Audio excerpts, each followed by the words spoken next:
In early 1944, German intelligence officials in Berlin assembled around a large table loaded with photos, decoded messages, and scouting reports. They weren't monitoring Allied unit positions or logistics convoys. They were focused on a single individual. His name was George S. Patton, and the Germans were anxious to predict his next location. For many months, the German leadership had allocated more spy efforts to following Patton than to any other Allied leader. Not Eisenhower, who directed the whole Allied effort, not Montgomery, who had pursued Rommel through North Africa. One U.S. general dominated German intelligence attention more than anyone else. Field Marshal Gerd von Rundstedt, the top German commander in the West, watched Patton's whereabouts carefully. Any details on his position were treated as top priority information. Rundstedt had battled the finest generals the Allies could field, but Patton stood apart. Patton frightened him. The Germans first met Patton in November 1942 during Operation Torch, the Allied assault on North Africa. Patton led the Western Task Force, putting 35,000 U.S. troops ashore on Morocco's beaches. It marked America's initial large-scale land campaign against Axis powers in the conflict. German leaders took careful note. They routinely analyzed opposing generals, searching for habits, vulnerabilities, and styles they could use against them. What they observed in Patton disturbed them right away. He advanced quickly, much quicker than typical American commanders were expected to operate. The U.S. Army was recognized for deliberate, cautious progress backed by massive artillery. Patton did not battle that way. In just 3 days, he captured Casablanca and received the French capitulation. His soldiers gained territory at a speed that surprised German watchers entirely. Field Marshal Albert Kesselring, directing German troops in the Mediterranean, demanded in-depth reports on this American leader. Who was he? What was his history? How did he reason? The findings returned with details that left German leaders quite uneasy.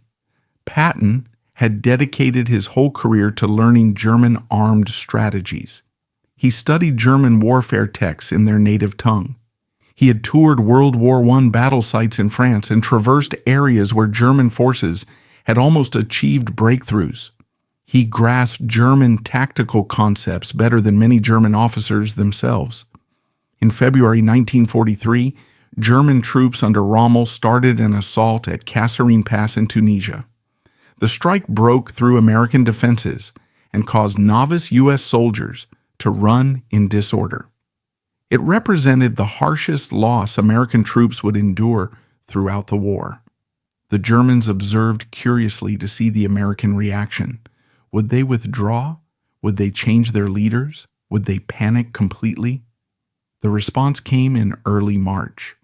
George Patton assumed leadership of Second Corps, the broken American unit that had crumbled at Kasserine. What followed shocked German spy officers watching the sector. In 2 weeks, Patton had rebuilt Second Corps.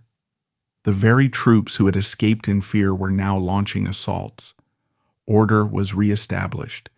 Spirit was revived. Formations that had been unfit for battle became abruptly bold. German scouts noted American groups testing their positions with a fresh intensity unseen before. Rommel personally observed it.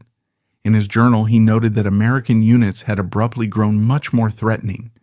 The shift was too quick to attribute to fresh troops or gear. Something different had occurred. A new leader had taken over. July 1943, the Allies assaulted Sicily, the launch pad to continental Italy. The strategy required Montgomery's British Eighth Army to lead the advance, pushing up the east coast toward Messina, while Patton's Seventh Army guarded his side. Patton had different plans.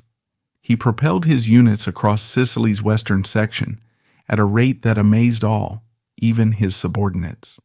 His soldiers gained more distance in less time than any Allied army had achieved in the war so far. German troops attempting to retreat across the Strait of Messina faced a contest they had not foreseen.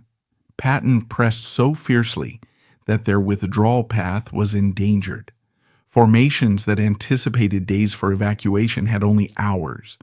The pullout turned disorderly, with German leaders frantically attempting to extract their soldiers before Patton blocked them. When Patton arrived at Messina, he got there ahead of Montgomery, even though starting from farther back. He had traversed hundreds of miles in 39 days, battling constantly. German post-battle analyses portrayed the operation with a blend of expert respect and real worry. One German officer noted that Patton battled like a tank commander, not a standard American foot soldier leader. He accepted chances that American guidelines forbade. He capitalized on flaws before enemies could respond. He reasoned like a German. That was precisely what alarmed them. August 1943. At the peak of his triumphs, Patton went to 2 field hospitals in Sicily. What occurred there almost ruined his professional life and gave the Germans an unforeseen advantage. Patton met troops dealing with battle exhaustion. To him, they were weaklings who had deserted their fellows. He struck one across the cheek. A week on, he struck another, even drawing his sidearm and menacing to kill him. News of the events got to Eisenhower, who was outraged. The incidents reached the media. Abruptly, the leader, who had just secured a stunning victory, faced demands for his dismissal. Politicians called for him to be returned home in shame.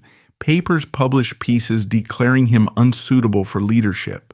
German spies followed the scandal closely. They had marked Patton as the most formidable American leader. Now the Americans might oust him on their own. German officers could hardly accept their fortune, but Eisenhower did not dismiss Patton. He rebuked him harshly and retained him. The Germans registered this choice with unease. The Americans obviously prized Patton even after the outrage. That suggested they were likely holding him for a major role. By the start of 1944, Patton had been sidelined from active duties. He was in Britain awaiting orders. The Germans followed his activities compulsively. They knew his presence there.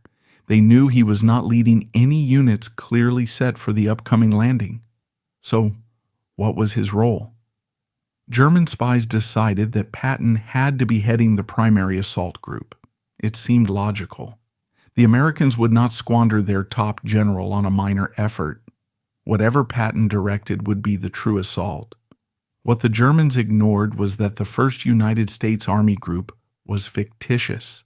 It appeared in documents and fake radio traffic. It featured tanks of blown-up rubber.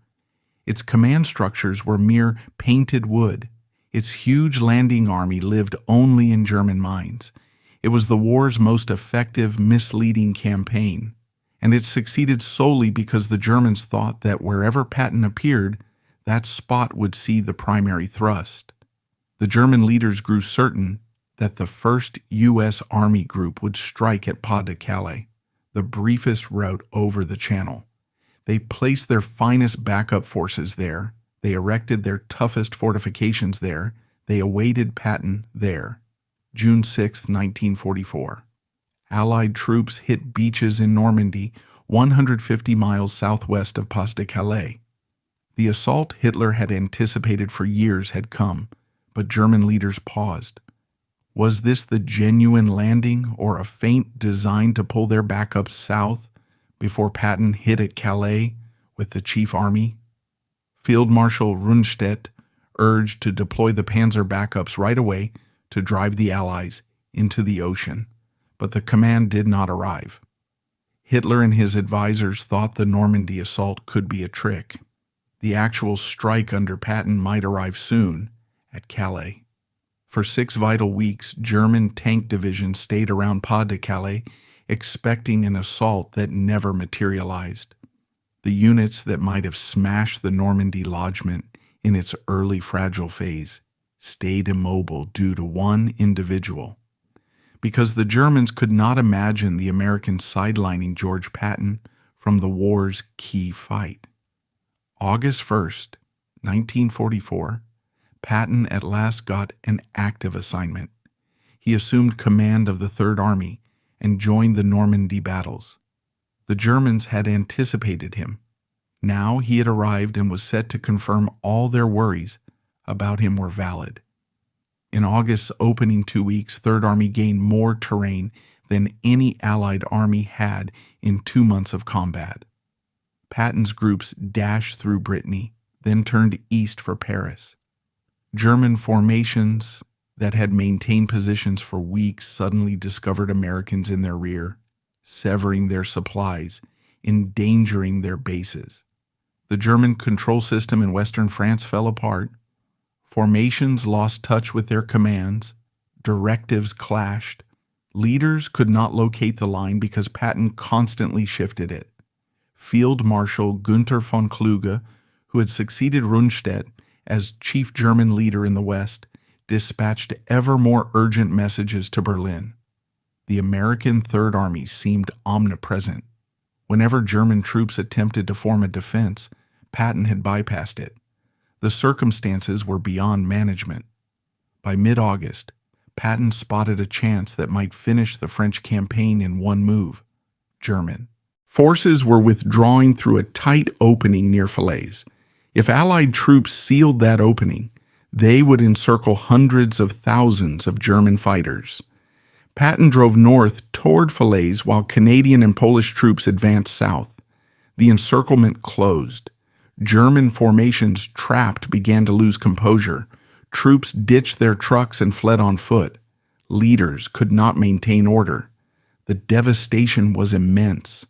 German casualties in the Falaise pocket surpassed 50,000 taken prisoner and maybe 10,000 dead. Material destruction was even worse. The German forces in France forfeited most of their tanks, guns, and vehicles. German survivors later called it more awful than Stalingrad. At least in Stalingrad, they noted, there had been preparation time. Patton allowed none at all. Post-war Allied interrogators questioned taken German leaders thoroughly. They inquired about Allied leaders. Which did you admire? Which did you dread? The replies were strikingly similar. Montgomery was foreseeable, the Germans stated. He was systematic and prudent. You could guess his next action. That simplified opposing him. Bradley was capable but conservative. He avoided chances. German leaders could forecast his actions and ready countermeasures. But Patton stood out. German leaders applied terms like unforeseeable, bold, and formidable. Field Marshal Rundstedt declared Patton the Allied general they dreaded most. General Fritz Bayerlein, leading the Panzer Lehr Division, claimed Patton was the sole Allied leader with a true German tank commander's intuition. The Germans admired Rommel for his daring and creativity. They saw identical traits in Patton. He ignored standard methods. He decided quicker than foes could adjust. He realized war centered on rapidity, impact, and force, not detailed schemes and superior firepower. Rundstedt said it plainly. Patton, he stated, was the most threatening opponent they met. December 1944, Germany started its final big push of the war, a huge offensive through the Ardennes woods that surprised Allied leaders totally. Soon, American units were pulling back. The 101st Airborne was encircled at Bastogne. The crisis was severe. Eisenhower convened an urgent conference at Verdun. He questioned his leaders on counterstrike timelines. Most spoke of weeks for readiness. Shifting armies was complex. They required time. Patton proposed 48 hours. He could strike in 2 days with 3 divisions. The others believed he was boasting. It seemed unfeasible. No one could rotate an army 90 degrees and assault on a new front in 48 hours. The supply issues alone demanded weeks. But Patton was prepared already. His intel chief, Oscar Koch, had foreseen the German move when others rejected it. Patton had silently created backup strategies. When the push began, he was set. Patton placed one call. Soon, Third Army started turning north. Over 250,000 troops, tens of thousands of machines in harsh winter, over frozen paths in 48 hours. The Germans could not accept it. They anticipated weeks for any major response. Instead, Patton struck their south side already. The rescue of Bastogne occurred on December 26th. The push meant to divide Allied forces was halted. Post-war German leaders were queried on the Ardennes battle. What failed? Many offered identical replies. They did not anticipate Patton acting so swiftly. They assumed more delay. They never adapted. From their initial clash with him in North Africa to the war's final days, the Germans underestimated Patton's speed, and each time they suffered for it. So why did German leaders dread Patton above all other Allied commanders? Because he reasoned like them. German warfare teaching stressed velocity, boldness, and seizing foe flaws. The lightning war that took Poland, France, and almost Russia relied on these ideas. German leaders grasped this style naturally. Patton grasped it as well. He had examined German methods for years. He had absorbed their warfare outlook. When leading an army, he waged war as German leaders dreamed they could. But another factor existed. German leaders could foresee most Allied generals' actions. They knew American and British armed forces' setups. They comprehended the guidelines, the prudence, the dependence on vast firepower prior to moving. Patton ignored conventions. He struck when rules called for holding. He progressed when supplies advised stopping. He accepted hazards his bosses viewed as foolish and his foes viewed as horrifying. The Germans never predicted Patton's next step. They only knew it would be rapid, it would be fierce, and it would hurt them. Field Marshal von Rundstedt, the commander of German troops on D-Day, who had faced the Allies' top leaders, summed it post-war. Patton, he declared, was the ultimate expert in fluid warfare. He was an outstanding master of attack methods, and he was the Allied leader the Germans dreaded most. From North Africa's sands to the Ardennes woods, George Patton gained that dread, one engagement at a time, one unthinkable triumph at a time, until the German leaders who had overrun Europe discovered how it felt to confront a commander who battled just as they did, only superior.